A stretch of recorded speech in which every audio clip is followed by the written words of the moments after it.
Hello everyone, it's Mrs. Hawley here. I hope you're all keeping safe and well.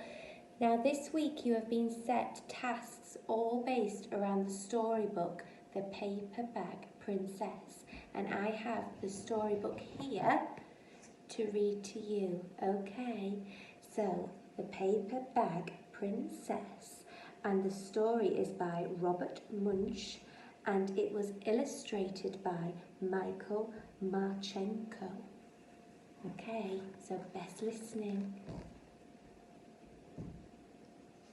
The Paper Bag Princess. Elizabeth was a beautiful princess. She lived in a castle and had expensive princess clothes. She was going to marry a prince named Ronald.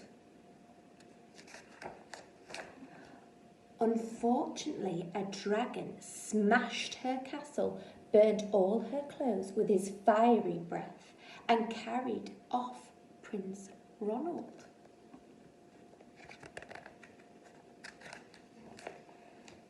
Elizabeth decided to chase the dragon and get Ronald back. She looked everywhere for something to wear, but the only thing she could find that was not burnt was a paper bag.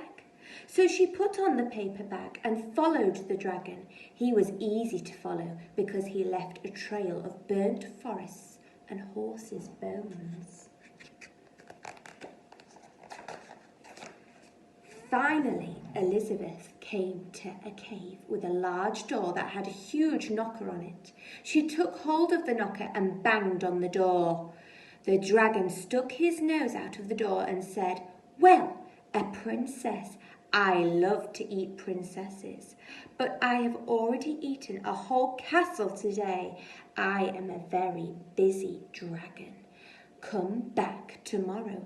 He slammed the door so fast that Elizabeth almost got her nose caught. Elizabeth grabbed the knocker and banged on the door again. The dragon stuck his nose out of the door and said, "Go away. I love to eat princesses, but I have already eaten a whole castle today. I am a very busy dragon. Come back tomorrow." "Wait," shouted Elizabeth. "Is it true that you are the smartest and fiercest dragon in the whole world?" "Yes," said the dragon.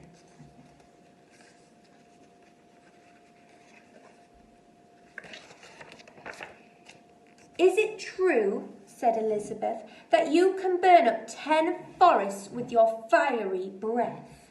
"Oh yes," said the dragon, and he took a huge deep breath and breathed out so much fire that he burnt up 50 forests.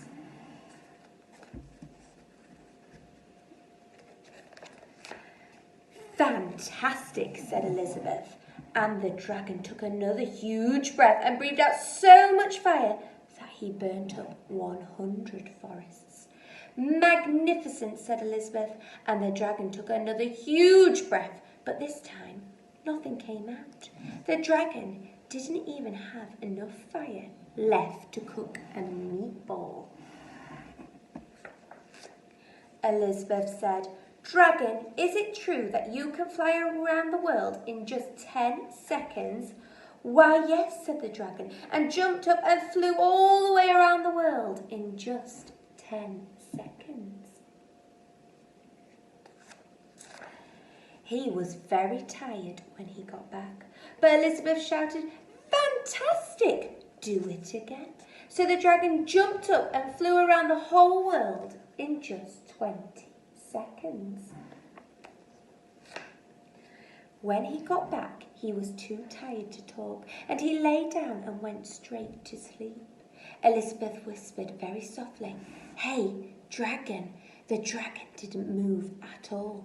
She lifted up the dragon's ear and put her head right inside. She shouted as loud as she could, "Hey, dragon."